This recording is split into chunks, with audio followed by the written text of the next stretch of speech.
Hey there, math enthusiasts. Welcome to Infinity Insights, where we break down complex math topics into bite-sized lessons.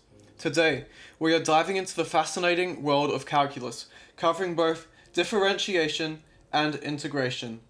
Whether you're a student or just curious about math, this video has something for you. So let's start with differentiation.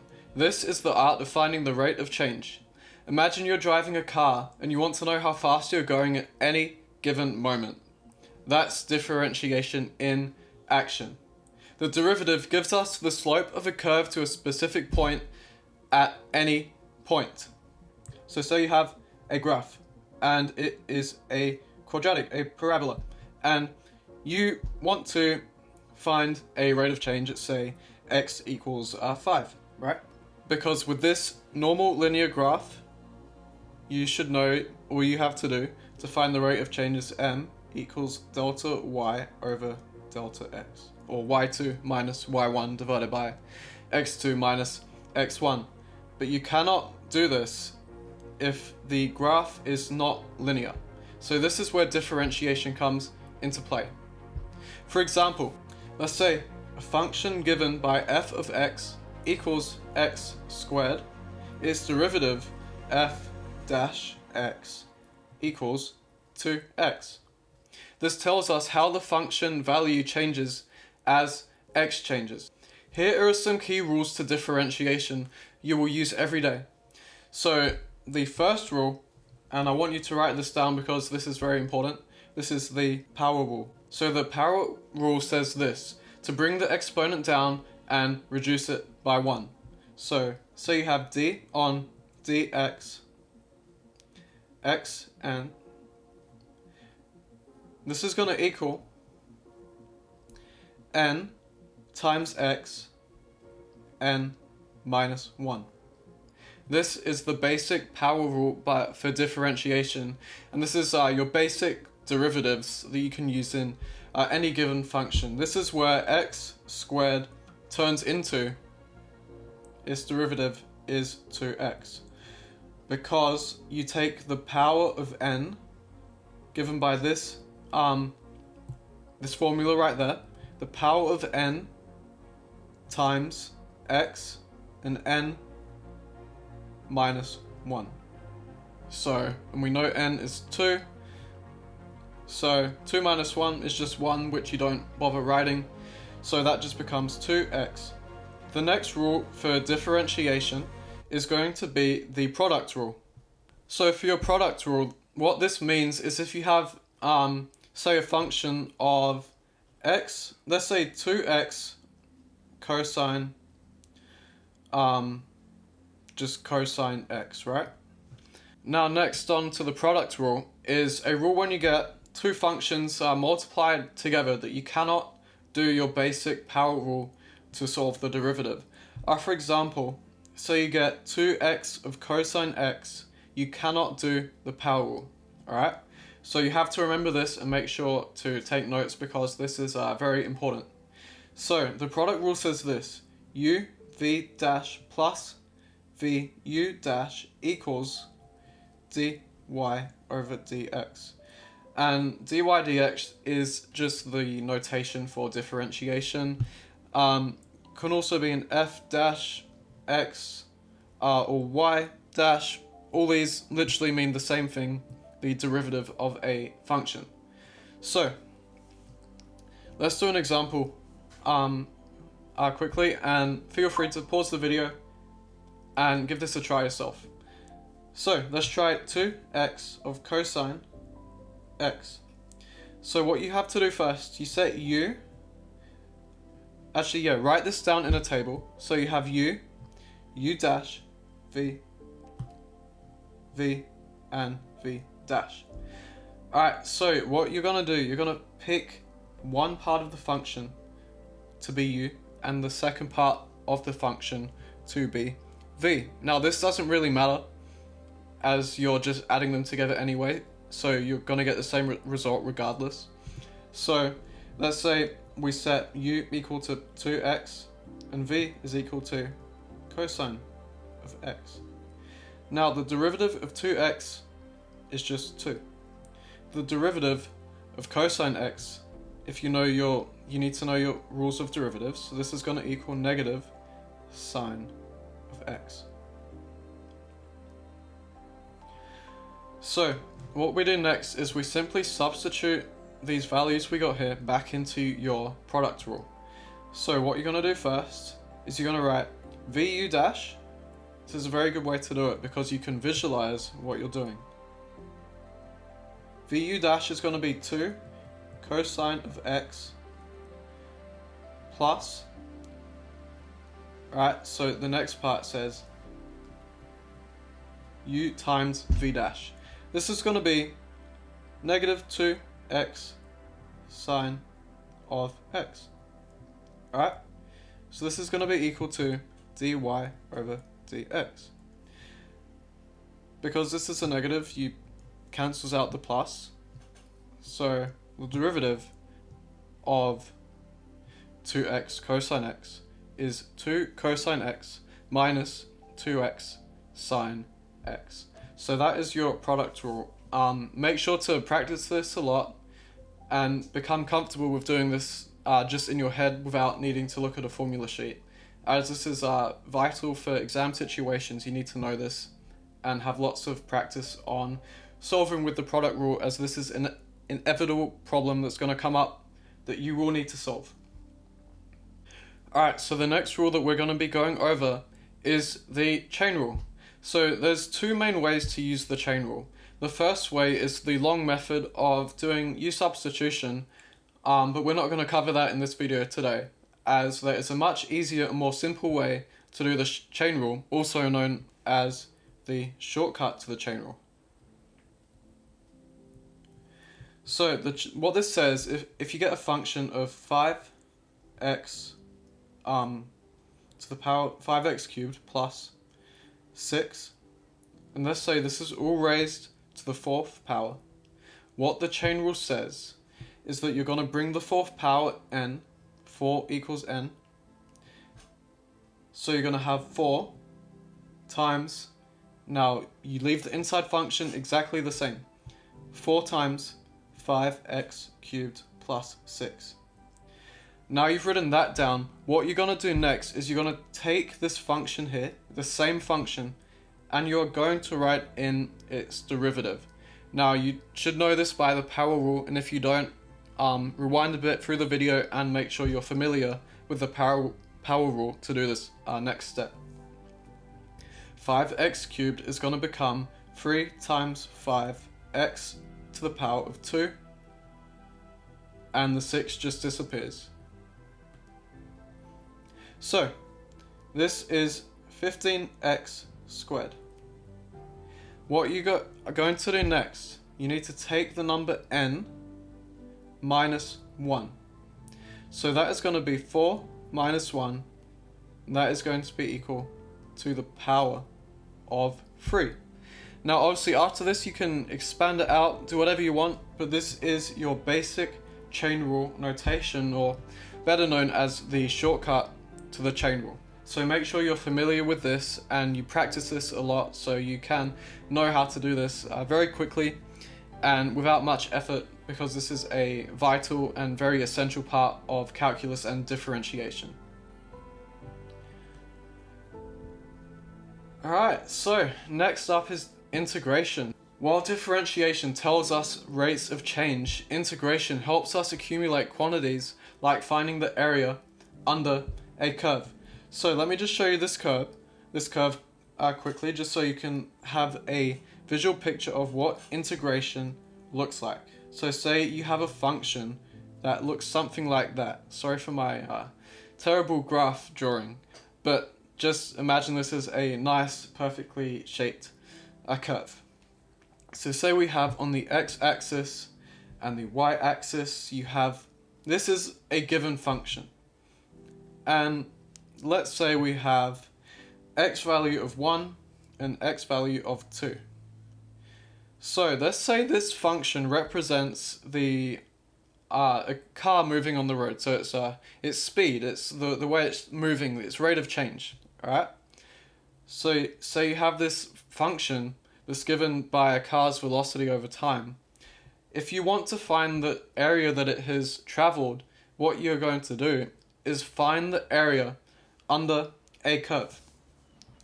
So if you want to find between x equals 1 and x equals 2, or between 1 to 2 seconds, how much has the car moved? This is what integration does. But you see the shape? It is a very hard shape to calculate the area of. You have no real formulas to find this shape. You could try and split it up into triangles and get a approximate area, but you're not going to be exact. What integration does is it theoretically lets you calculate the sum of the infinite amount of rectangles inside the function f of x. So you have the shape here. Imagine you divided it, kept dividing it, and you kept dividing it, and you keep dividing it, and so on, until you get an infinite amount of rectangles. You're going to get so small that this is going to be exact. Now obviously you can't do this unless you're using calculus. So this is theoretically finding the infinite number of rectangles under the curve and calculating the area for each rectangle, adding them all up, which is going to give you the exact area under this curve. So that's pretty much what integration is. It allows you to find the area under a curve, and it has many different applications in engineering, in real life. If a car crashes and say it hits someone, you can use integration and calculus in general to work out different things like how far it's traveled, was the driver speeding, all that kind of stuff. So that's a few places you can use this in real life. But let's go to an example. Now you know what integration is. Let's say if you had a function of x equals 2x, then you know its integral is going to be 2x squared divided by 2 plus c.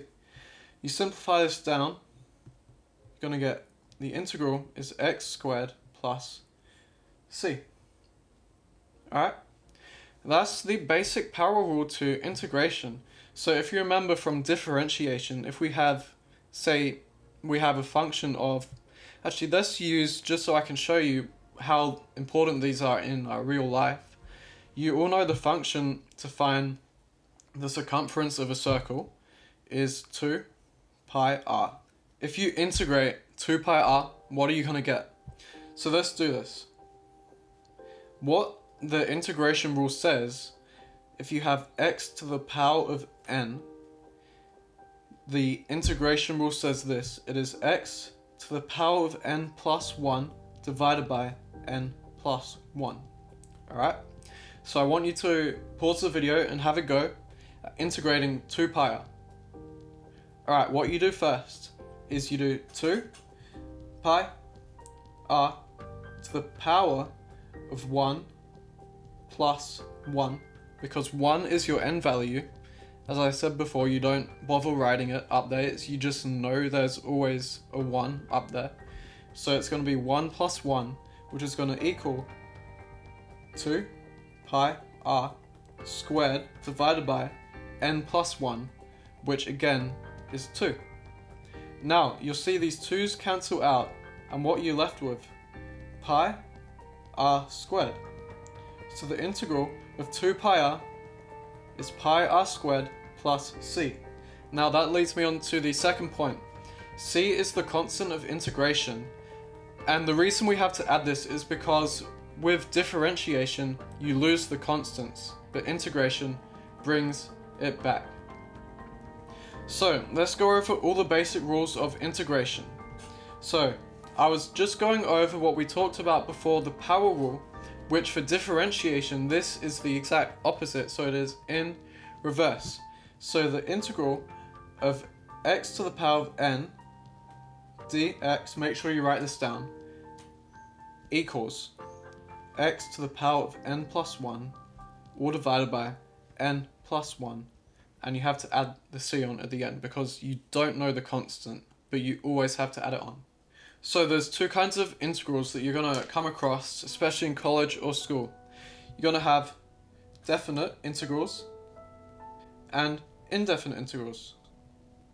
So, what are your basic rules to definite and indefinite integration? Definite integrals are used for finding exact areas under a curve. So, say you have a curve given by the function and you're asked to integrate it between 2 to 0, and the function is just 2x dx. Use your power rule, and I want you to pause the video and give this a go. So what you do first, you bring the 2x down, you add 1 onto the power and divide by that same value, plus c. These 2's cancel out and you're left with the integral equals x squared plus c. So when you're asked to integrate this between 2 and 0, you're going to go on to the next step of integration, and this is very easy. The hard part is finding the integral, but finding the area is actually very easy. So what you're going to do, write in some square brackets, some signs, however you want to denote it is fine, but I recommend using square brackets. You know you're integrating between 2 and 0. So it's as simple as this. You're going to bring that 2 and substitute it in to x. So it's going to look like 2 squared plus c. Close your bracket. Minus. Now all you're going to do next is you're going to bring the 0 and substitute it in to the x value. And vice versa, if the value was 1 or any other number, the higher number goes at the top of the bracket, with the lower number going to the bottom of the bracket. And the top number you do first, and the lower number you subtract from this value right here. So this is going to be 0 squared plus c. Now, one thing I should mention is this, that when you're doing definite integration and finding the exact area, the c's will always cancel out. So next up, what's 2 squared? 4 minus 0 squared is just 0, right? So you know that area equals 4 units squared. Alright, so now we're going to connect differentiation and integration. This is the coolest part. Differentiation and integration are two parts of the same coin. So here's one more example. Let's tie it all together and imagine a car is accelerating at a function of a of t equals 3t, a being acceleration. So to find its velocity, you integrate a of t, it's going to become v of t. So that's how you find its velocity, and I'll show you how this works. You have the integral of 3t dt equals 3t squared on 2 by your basic power rules in integration. If you don't yet know this, go rewind the video and make sure you can do this flawlessly before you proceed with this. And then the last part of the integral is just plus c. So what we have just done, we've gone from acceleration to the velocity. Essentially, integration allows you to travel through dimensions in a theoretical sense, right? You have a of t, which is meters per second squared. You integrate that and you get velocity, which is meters per second. And you integrate that again, you're just going to get meters, or the distance traveled. And when you differentiate, what's going to happen is the exact opposite. So that's why this is interesting and how you can actually use this in real life. This is to find the car's position. What do you do to find the car's position? You're going to integrate velocity of t integrates to x of t. And this is just going to be your car's position, or the meters traveled by the car when you're integrating from velocity. And then you just get meters, right? So, what is this going to look like? If you have 3t t squared divided by 2 plus c. What you're going to get when you integrate this is 3 over 2 t cubed divided by 3 plus c, and you bring the power up and it becomes ct. And then for your constant, because we are finding the distance, this is just going to be plus d. So this just simply becomes t cubed divided by 2 plus ct plus d. So this is going to allow you to calculate the car's position by integrating velocity of time with respect to the position of time. So this is cool, right? Calculus is everywhere around us. Now you're equipped with the basics of differentiation and integration. If this video has helped you, give it a thumbs up and share with your friends. Don't forget to hit subscribe for more math insights every single week. If you got a question or topic request, please drop it in the comments below.